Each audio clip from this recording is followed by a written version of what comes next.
আসসালামু আলাইকুম।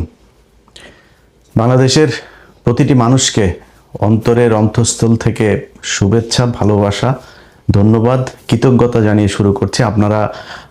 আমি যে চিত্র বাংলাদেশের বিভিন্ন জায়গায়, বিভিন্ন কেন্দ্রে, বিভিন্ন জেলায় যে ছবি, যে তথ্য আমাদের কাছে এসেছে, শত শত হাজার হাজার মানুষ ভোট থেকে তারা ভোট কেন্দ্রে গিয়ে দাঁড়িয়ে আছে। আসসালামু আলাইকুম প্রিয় দর্শক, বাংলাদেশের সর্বশেষ অবস্থা, সর্বশেষ পরিস্থিতি নিয়ে কথা বলছেন। সরাসরি ভিডিও স্ক্রিনে চলে যাব, সেখানে তার বক্তব্য দেখে ধন্যবাদ, কৃতজ্ঞতা জানিয়ে শুরু করছি। আমি যে চিত্র বাংলাদেশের বিভিন্ন জায়গায়, বিভিন্ন কেন্দ্রে, বিভিন্ন জেলায় যে ছবি, যে তথ্য আমাদের কাছে এসেছে, শত শত হাজার হাজার মানুষ ভোট থেকে তারা ভোট কেন্দ্রে গিয়ে দাঁড়িয়ে আছে। 7:30টার আগের থেকে লম্বা লাইন প্রতিটা কেন্দ্রে।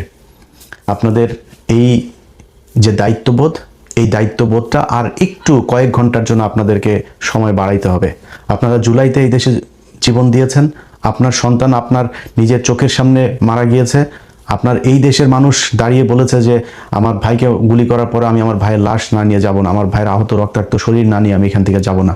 পুলিশের গুলির সামনে দাঁড়িয়ে আপনারা টেনে হেসে আপনার আহত ভাইকে নিয়ে এসেছেন। আপনারা সেই জাতি।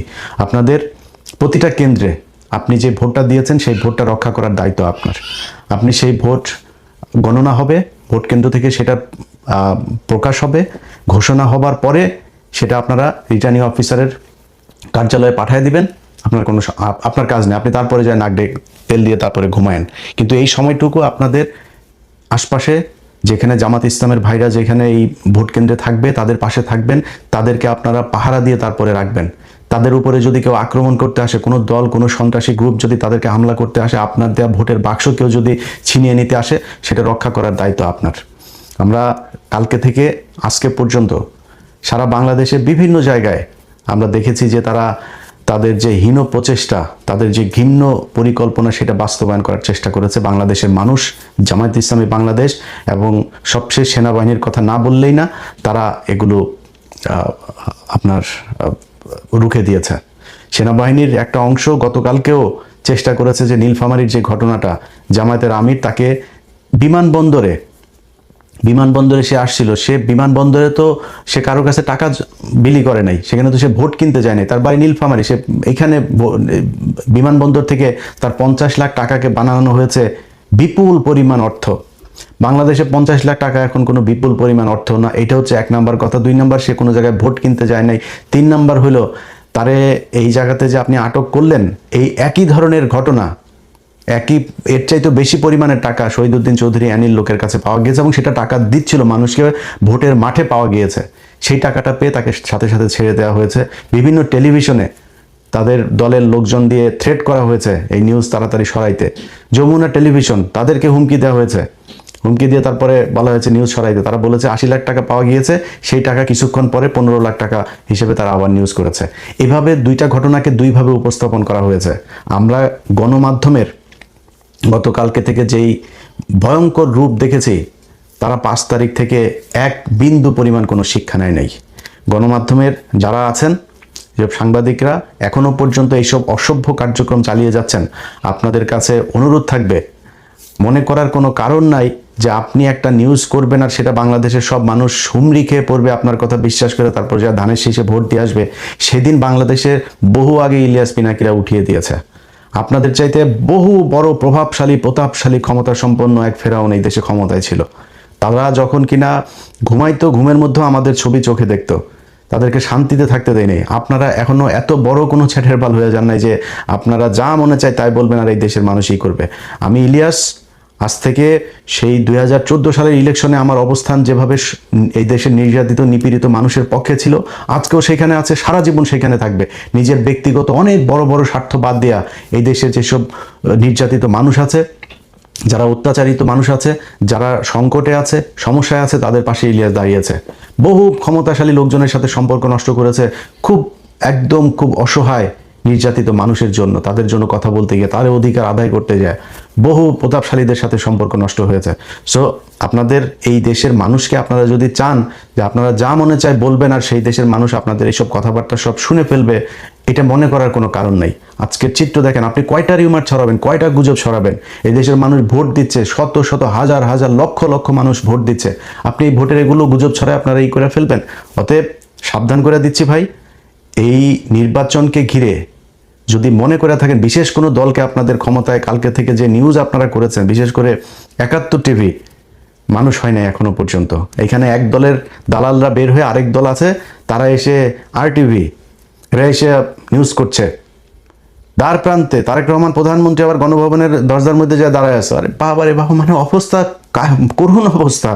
তারা প্রধানমন্ত্রী না পারে বানায় দেয়, পত্রিকা অফিসে যদি সেই ক্ষমতা থাকতো কালকে বসায় দেয়, আজকে নির্বাচন হইতে দিত না। এরকম পরিস্থিতি এটা করেছে এই দেশের গণমাধ্যম। তাদের এই ভয়ঙ্কর রূপ কালকে থেকে দেখছি। আজকে আশা করি এই মানুষের, আপনাদের লোকজন তো বাইরে আছে, মাঠে দেখছে কেন্দ্রগুলোর অবস্থা, আমরাও দেখছি। অতএব এদেরকে একটু বোঝার চেষ্টা করেন, এদের চোখের ভাষা দেখার চেষ্টা করেন, কি বলতে চায় এরা, কি বুঝাইতে চায়, কে কাকে ভোট দিবে, কারা ক্ষমতায় আসবে। এখনো সময় আছে কিছুক্ষণের জন্য। সো খুব সাবধানে আপনাদেরকে কাজ করতে হবে।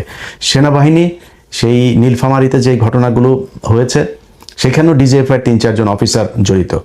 কিন্তু এই সেনাবাহিনীর কিছু অংশ তারা এখনো চেয়েছে যে কোনোভাবে হচ্ছে বিএনপিকে ক্ষমতায় এনে তারপরে 1.5 বছরের মাথায় শেখ হাসিনাকে ক্ষমতায় আনতে, এই দেশের রাজনীতিতে নিয়ে আসতে হবে। এই অবস্থায় এই দেশে চলবে না। আপনারা হাসিনাকে আর আওয়ামী লীগকে, ইন্ডিয়াকে যে যত আনতে চাবেন, সে তত সমস্যায় পড়বেন। তার বিরুদ্ধে আজকে আমি পিনাকি, আমরা কেন আজকে আপনাদের বিরুদ্ধে থাকবো? আপনারা 5 তারিখের পর থেকে এখন পর্যন্ত প্রথমেই বুকে চিন চিন করে রে আপনার এই শেখ মুজিবের বিয়েতে মূর্তি ভাঙা দেখা, এটা দিয়ে শুরু হয়েছে। তারপরে আপনারা আওয়ামী লীগের প্রতি প্রেম, আওয়ামী লীগের এই দৃশ্য দেখে আপনাদের খুব খারাপ লেগেছে। তারপরে আওয়ামী লীগকে এই দেশে রাজনীতি করতে দিবেন, সব মামলা তুলে নেবেন। আওয়ামী লীগ বিএনপি ভাই ভাই, এগুলো বহু শয়তানি। 2 দিন আগে তারেক রহমানের মতো মানুষ বলে শেখ হাসিনার সন্তানেরা, পরিবারের লোকজনেরা যদি চায় তাহলে রাজনীতিতে আসতে পারেন। আপনি কে ভাই? আপনি আওয়ামী লীগকে রাজনীতি করতে দেওয়ার কে? আপনি এখন প্রধানমন্ত্রী হয়েছেন। আপনি এই যে ঘোষণাটা দিলেন, এই ঘোষণা দিয়ে আপনার অর্ধেক ভোট নষ্ট করেছেন। আপনারা মনে করেন যে আওয়ামী লীগের ভোট নিয়ে, বাংলাদেশে আওয়ামী লীগের ভোট নাই ভাই। কয় পার্সেন্ট নেবেন? 5%, 10%? ভোট দিতে যাবে না অর্ধেক। যেগুলি যাবে তাদের উপরে আপনারা যে নির্যাতন করেছেন এই গেল 1.5 বছরে, এই মামলা বাণিজ্যের নামে, এগুলো আওয়ামী লীগের লোকজন ভুলে গিয়েছে। তারা আপনারা ভোট দিবে যায়, আপনার দলের হয়ে মিছিল করবে, আপনার সাথে মিটিং করবে, যায় যদি ভোট দিতে যায় দাঁড়িপাল্লায় ভোট দিয়ে আসবে। গ্যারান্টি দিলাম আপনারে। ইনশাল্লাহ আজকে নির্বাচনের পরে এটা রেজাল্ট পাবেন। বহু গবেষক, বহু ভবিষ্যৎবাণী, গোয়েন্দা টোয়েন্দা, অনেক কিছু, ঢাকা বিশ্ববিদ্যালয়ের ডাকসুর কথা মনে আছে না? মনে আছে? নাকে খত দিয়া তারপরে কথা বলতে হবে। তোরা আবার ফের এখন এসে অনেক এরা ভবিষ্যৎবাণী দেওয়া শুরু করছে। এরকম 70% তারেক রহমান প্রধানমন্ত্রী হয়ে গেছেন, বিএনপি চলে এসেছে, এরকম তোদের এই 70% তোরা আওয়ামী লীগের পক্ষেও এরকম তোরা জরিপ বানায় তারপর প্রচার করছিলি। সে আওয়ামী লীগের 70% লোক কই? 21 কোটি 22 কোটি মানুষের দেশে 5% মানুষ যদি রাস্তায় নেমে আসতো হাসিনার জন্য, আজকে হাসিনার যাইতে হইতো না। তারা কোথায়? 45 মিনিটের নোটিসে তোরা নাই হয়ে গিয়েছিস। এটাই হয় বর্জুয়া। এই পুঁজিবাদী শাসন ব্যবস্থায় যারা নিজের পেটের চিন্তা করে, তাদের রাজনীতিগুলো রাতারাতি পরিবর্তন হয়ে যায়। যারা আওয়ামী লীগ করতো তাহাই এখন বিএনপির অবস্থা খারাপ হবে, তারাই আবার আওয়ামী লীগে যায় যোগ দিবে। এরা নিজের পকেটের টাকা দিয়ে রাজনীতি করে না, রাস্তাঘাটে মানুষের টাকা পয়সা নিয়ে চাঁদাবাজি করে তারপর রাজনীতি করে। এই জন্য এদের রাজনীতির জন্য কোনো মায়া নাই। অতএব যে কথাগুলো বললাম, বাংলাদেশের মানুষের কাছে অনুরোধ থাকবে, ভাই আপনারা আর কয়েকটা ঘন্টা আপনাদেরকে কষ্ট করতে হবে। আপনারা ভোট দিয়ে চলে গেলে হবে না, রুটিন করে তারপর আপনাদের যাইতে হবে। কিছু মানুষ যাবেন, খাওয়া দাওয়া করবেন, রেস্ট নিয়ে আবার আসবেন। ভোট গণনার পর থেকে প্রতিটি সেকেন্ড ভোট কেন্দ্রের বাইরে পাহারা দিতে হবে। এখানে কোনো সন্ত্রাসী কার্যকলাপ করতে দেওয়া হবে না। এটা আপনাদের মাথায় রাখতে হবে। আপনারা এই বাংলাদেশের যেই পরিবর্তনের হাওয়া আমাদের বাংলাদেশের ভাগ্যাকাশে আমরা দেখছি, সেই পরিবর্তন যদি হয়, এটা আপনি আমার জন্য করবেন না, এটা ডক্টর শফিকুর রহমানের জন্য করবেন না, জামাত ইসলামের জন্য করবেন না, আপনার জন্য করবেন। আমি গতকালকে আমার ভিডিওতে বলেছি, ভাই আমি জামাত ইসলামের কেউ না, আমি জামাত ইসলামের এমপিও হব না, মন্ত্রীও হব না, জামাত ইসলামের কাছে আমি কোনো সুবিধা আনতে যাব না। কিন্তু আপনাদের জন্য আমি আজকে এই যে সেনাবাহিনীর সাথে আমার সমস্যা, বিডিআরকে নিয়ে আমার সেনাবাহিনীর সাথে সমস্যা, সরকারের সাথে সমস্যা, আসিফ নজরুলের সাথে সমস্যা, এই সমস্যা এই দেশের আলেম সমাজের এখনো প্রায় 4-5 হাজার আলেম এখনো জেলখানায় আছে। এই যে তেজগাঁ থানা ছাত্র শিবিরের সেক্রেটারি এখন পর্যন্ত জেলখানায় আছে। এদেরকে নানান মামলা, কিসের সব সন্ত্রাস বিরোধী আইন, এই আইন সেই আইন, এইসব মামলায় তাদেরকে আটকে রাখা হয়েছে। এই বাংলাদেশের জন্য তো এই দেশের মানুষ মারা যায় নাই। পরের দিন যে আসিফ নজরুলকে যে আপনি এই সন্ত্রাস বিরোধী আইন এটারে বাতিল করেন, এইখানে যারা এর আগে আটক হয়েছে সব কটারে ছাড়েন নাই তারা, এখনো সেই ব্যক্তিগুলো জেলে। আপনাদেরকে আল্লাহ মানে এই যে আযাব, এই আযাব আল্লাহ আমার মনে হয় না জীবনে কোনোদিন মাফ করবে। তাদের কারণে আপনারা আজকে চেয়ারে বসে আছেন, অথচ সেই মানুষগুলো এখনো জেলখানায় আছে। বিডিআর এর পরিবারগুলো বিশ্বাস না হলে যান জেলখানায়, জেলখানায় যান। আমি তাদের ভিডিও দেখেছি, ছবি দেখেছি, আমার কাছে তার পরিবারের লোকজনেরা পাঠিয়েছে। প্রতিটা মানুষের কোমরে, এই রানে, পায়ে, নিচে সবার ড্রিল মেশিন দিয়ে আপনার ফুটো করা হয়েছে, পেটানো হয়েছে, প্লাস দিয়ে নখ উপড়ে ফেলা হয়েছে। যান, প্রতিটা মানুষের শরীরে সেই আঘাতের চিহ্ন আছে। আপনারা তাদের পাশে দাঁড়ান নাই, তাদের জন্য কিছু করেন নাই। তো ভাই, আপনাদের আল্লাহ আরেকটা সুযোগ দিয়েছে, এই অধিকার আপনাদেরকে আদায় করতে হবে। আমি জামাত ইসলামের কেউ না, কিন্তু এইটুকু কথা বলছি যে গতকালকের মতোই বলতে চাই যে আপনি আপনার যে ট্রিটমেন্ট, আপনার ট্রিটমেন্ট আপনি বাংলাদেশের সরকারের টাকায় ট্রিটমেন্ট পাবেন। যেই ব্যক্তিরা কিছু হইলে, পাতলা পায়খানা হইলেও থাইল্যান্ড, ব্যাংককে, সিঙ্গাপুরে যায়, তারপরে ট্রিটমেন্ট নেয়, তাদেরকে সেখানে যাইতে দেওয়া হবে না, তাদের সেই ট্রিটমেন্ট বাংলাদেশে করতে হবে। এবং জামাত ইসলামকে বাধ্য করা হবে সেই আইন করার জন্য যে এই দেশের সরকার আপনাদের কাছে 1 বছর হোক, 2 বছর হোক, কিংবা 3 বছর হোক, ক্ষমতা থেকে যাওয়ার 6 মাস আগে হইলেও তাদেরকে এইটা মানে প্রতিষ্ঠিত করে দিয়ে যাইতে হবে, প্রমাণ করে দিয়ে যাইতে হবে যে এই দেশে এখন এই মুহূর্তে সব ধরনের ট্রিটমেন্ট নেওয়া সম্ভব।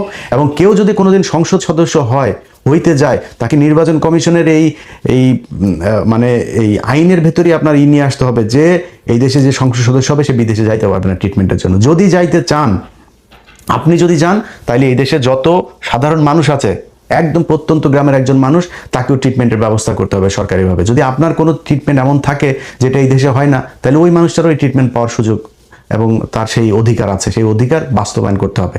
আপনি একটা অফিসে যাবেন, আপনি ঘুষ দিবেন না, আপনার যে অধিকার সেই অধিকার ঘুষ ছাড়া করতে হবে। সরকার সেটা বুঝবে, ওই অফিসারকে কত টাকা বেতন বাড়াইতে হবে, কি করতে হবে, এটা তাদের ব্যাপার, আপনি করবেন সেটা। এই দেশে যত ধরনের মানুষ বিদেশ যায়, যত দেশে যায়, ইন্ডিয়া, পাকিস্তান, শ্রীলঙ্কা থেকে যাইতে তার যেই সুযোগ, যে কয় টাকা খরচ হয় সেই টাকায় নিতে হবে। এরকম অনেক কিছু আছে যেই জিনিসগুলো এই দেশের মানুষকে পাইতে হবে, পাওয়ানোর জন্য ব্যবস্থা করা হবে ইনশাল্লাহ। আপনারা শুধু আর কয়েকটা ঘন্টা, এই দেশের, তারা জামাত ইসলাম বলেছে তারা শাসক হইতে আসে না, সেবক হইতে এসেছে। এই সেবকদেরকে সেবা করার জন্য যে সুযোগ তৈরি করে দেওয়া দরকার, সেটার দায়িত্ব এখনো আপনাদের হাতে। আপনারা ভোট কেন্দ্রগুলোতে থাকবেন, পাহারা দিবেন। এবং সবশেষ আবারও সেনাবাহিনীকে আগেও বলেছে যে ভাই, আপনারা আমাদের সার্বভৌমত্বের প্রতীক, আপনারা ছাড়া এই দেশ কেউ ঠিক করতে পারবে না। আপনারা যেভাবে দায়িত্ব পালন করছেন, আমার বিশ্বাস আপনাদের হারানো যে ঐতিহ্য, যে কালিমা আপনাদের শরীরে লেগেছে, সেটা সরিয়ে আপনারা আবার ফের এই ভোটের মাধ্যমে মানুষের অন্তরে জায়গা করে নেবেন।